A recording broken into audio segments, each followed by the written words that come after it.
Hello student, how are you all? All good? Okay. Now let's start exercise 1.1. The first question is 0 a rational number? Can you write it in the form of p by q where p and q are integers and q is not equal to 0? The first question हमारा क्या कह रहा है कि यहाँ पर हमसे पूछ रहा है क्या 0 जो है वो रैशनल नंबर है या नहीं है? तो बताओ, हमने अभी ही पढ़ा था क्या 0 हमारा रैशनल नंबर है या नहीं है? तो it is a rational number. 0 is a rational number. हमारा रैशनल नंबर है. कैसे है रैशनल नंबर? एग्जांपल लेते हैं. फॉर एग्जांपल हमें इसके बाद ये भी कहा हुआ है कि हमें उसे पी बाई क्यू के फॉर्म में लिख के भी बताना है और साथ ही साथ ये भी बताना है कि जो पी बाई क्यू के फॉर्म में लिखना है where Q is not equal to 0. Okay, and P and Q are integers है. पी एंड क्यू आपका कैसा नंबर है? इंटीजर टाइप का नंबर है. जब हम इंटीजर टाइप के नंबर्स की बात करते हैं दैट मीन्स कि यहाँ पे पॉजिटिव, नेगेटिव एंड 0 तीनों टाइप के नंबर्स आएंगे यहाँ पे. ओके, तो let's example let's suppose 0/2. Okay, numerator में 0 है, डिनोमिनेटर में हमने 2 लिखा है. ये आपका पी बाई क्यू के फॉर्म में हो गया. पी बाई क्यू के फॉर्म में होने के बाद कंडीशन क्या है कि जो क्यू है वो नॉट इक्वल टू 0 होना चाहिए. यहाँ पर क्यू जो है वो नॉट इक्वल टू 0 है. यहाँ पे हमने क्यू 2 लिया है. जब आप इसको सॉल्व करोगे तो आपकी वैल्यू क्या आएगी? सॉल्व करने के बाद वैल्यू हमेशा क्या आएगी इसकी? 0. क्योंकि some more example let's 0/-3. Okay, integers है. इंटीजर्स में आपको पता है पॉजिटिव नेगेटिव दोनों नंबर्स हम ले सकते हैं. तो यहाँ पे हमने लिया 0/3 and 0/5 and so. Next question number 2. Question number 2 क्या कह रहा है? Find 6 rational numbers between 3 and 4. आपको क्या करना है यहाँ पे? 6 रैशनल नंबर्स लिखने हैं बिटवीन 3 एंड 4. 3 एंड 4 में कितने इनके बीच के आपको 6 रैशनल नंबर्स को लिखने हैं. किन दो नंबर्स के? 3 एंड 4. 3 एंड 4 आपके 3 एंड 4 नंबर्स के बीच में जितने भी रैशनल नंबर्स हैं उसमें से कोई भी 6 रैशनल नंबर्स लिखना है. तो सबसे पहले हम क्या करेंगे? यहाँ पे 3 है और इधर हमारे पास 4 है. पहले 3 को हमने 3/1 लिख दिया क्योंकि हम इसको क्या बना रहे हैं? रैशनल नंबर्स में कन्वर्ट कर रहे हैं. सेम 4 को भी आप 4/1 कर लोगे, दैट मींस ये आपका रैशनल नंबर बन गया. अब इसमें आपको कोई भी ऐसे एक नंबर से डिवाइड करना है, सॉरी कोई भी ऐसे एक नंबर से मल्टीप्लाई करना है न्यूमरेटर और डिनोमिनेटर दोनों में. ठीक है, जिससे कि आपके पास एक सर्टेन वैल्यूज आएगी. वैल्यू आने के बाद आपको उसके बीच के जितने भी नंबर्स होंगे उनमें से कोई भी 6 नंबर्स को लिखना है. तो यहाँ पे हम लेट्स सपोज 7 से मल्टीप्लाई करेंगे. मैंने आपको क्या कहा था कि हमें न्यूमरेटर डिनोमिनेटर दोनों में करना है. तो न्यूमरेटर में भी हमने कर दिया. तो यहाँ पे कितना हो जाएगा? 7 3 21, 7 1 7. ठीक है, सेम चीज यहाँ पे भी करेंगे. जो नंबर हमने इधर यूज किया है वही हमें सेम नंबर यहाँ पे भी करना होगा. 7 7 4 28/7. ये जो नंबर्स बेटा हमने यहाँ पे लिया है 7, ये जरूरी नहीं है कि आपको हमेशा 7 ही लेना है. आप अपने हिसाब से ज्यादा नंबर भी ले सकते हो. सपोज अगर आप यहाँ पे 10 लेके करना चाहते थे तो भी आप कर सकते हो क्योंकि आपको हमें ऐसा कोई नंबर्स लेना है जिसके बीच में हमें 6 से ज्यादा नंबर्स मिले क्योंकि हमें इनके बीच के कोई भी 6 नंबर्स को लिखनी है. तो आई गेस 7 सही रहेगा क्योंकि 21/7 मिला हमें यहाँ पे 28/7 और इनके बीच में हमें आराम से 6 नंबर्स 6 रैशनल नंबर्स मिल जाएंगे. तो अब 6 रैशनल नंबर्स कौन-कौन से होंगे? 6 rational numbers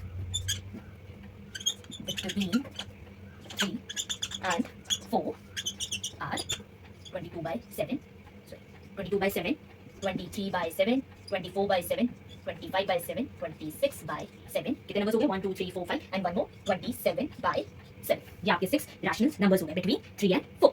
okay, I hope आपको ये क्लियर होगा. Number 3 is find 5 rational numbers between 3/5 and 3/5 and 4/5. 3/5 and 4/5 के बीच में हमें कोई भी 5 रैशनल नंबर्स को लिखना है. तो जैसे हमने क्वेश्चन नंबर 2 किया था सेम वैसे ही क्वेश्चन वैसे ही करेंगे इसे. और यहाँ पे ऑलरेडी हमें रैशनल नंबर्स रैशनल नंबर के फॉर्म में ये ऑलरेडी दिया हुआ है पी बाई क्यू के फॉर्म में. तो यहाँ पे आप क्या लिखोगे? 3/5 एंड 4/5. 3/5 एंड 4/5 में किसी भी नंबर से हम न्यूमरेटर एंड डिनोमिनेटर दोनों में से मल्टीप्लाई करेंगे. Let's suppose we will take 10. Okay, 3 into 10 30/50. 40 into 10 40/50. ठीक है, अब यहाँ पे आप देख सकते हो 30/50 एंड यहाँ पे क्या है? 40/50. इनके बीच में हमारे पास कितने रैशनल नंबर्स पॉसिबल है? पॉसिबल यहाँ पे ऑलमोस्ट आप 10 rational number 9 rational number easily यहाँ पे लिख सकते हो. बट हमें क्वेश्चन में कितना कहा गया है? Only 5 rational number. तो therefore 5 rational numbers between 3/5 and 4/5 are 31/50, 32/50, 33/50, 34/50, 35/50. 1 2 3 4 and 5. These are 5 rational numbers between 3/5 and 4/5 are these. आप इसके अलावा भी और भी रैशनल नंबर्स को आप लिख सकते हो. लेट्स सपोज आपने 32/50, 34/50, 36/50, 39/50 ये भी ले सकते हो रैंडमली नंबर. मैंने यहाँ पे सीरीज में लिया. आप यहाँ पे चाहो तो डिफरेंट नंबर्स को भी ले सकते हो. बस वो दोनों नंबर्स आपके इन दोनों के बीच के नंबर्स होने चाहिए. Now let's move to the question number 4. State whether the following statement are true or false. Give reason of your answer. हमारा स्टेटमेंट होगी, हमें स्टेटमेंट को पढ़ना है, बताना है इज इट ट्रू और फॉल्स और उसके पीछे का रीजन भी देना है जो कि आपका आंसर होगा according to that.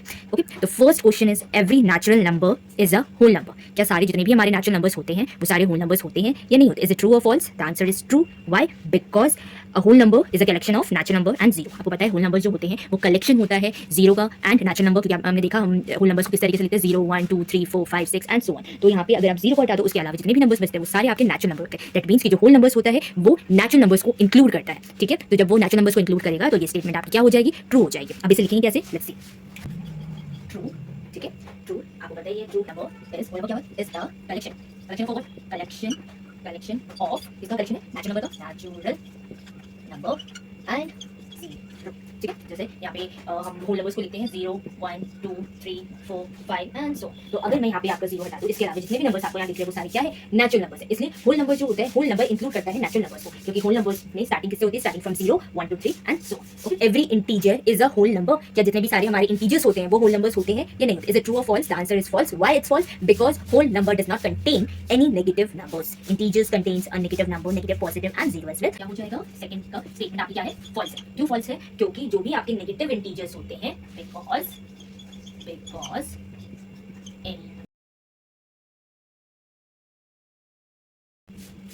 Third part हमारा क्या कहता है कि जितने भी every rational number is a whole number. क्या कह रहा है कि जितने भी हमारे रैशनल नंबर्स होते हैं वो सारे होल नंबर होते हैं। तो इज इट ट्रू और false? The statement is false. Why it's false? Because आपको पता ही है रैशनल नंबर जो है वो p by q के फॉर्म में लिखा जाता है, और अगर वो p by q के फॉर्म में लिखेंगे दैट मीन्स हम फॉर एग्जांपल, मैंने एक एग्जांपल है 2/3, ठीक है। तो 2/3 रैशनल नंबर है, बट क्या वो होल नंबर होगा? तो आंसर इज नो, क्योंकि जो होल नंबर्स होते हैं वो सिर्फ नेचुरल जो नंबर्स होते हैं वो नॉर्मली 1 2 3 0 4 5 6 इस तरीके से लिखा जाता है, ना कि p by q के फॉर्म में लिखते हैं, ठीक है। तो आपके जो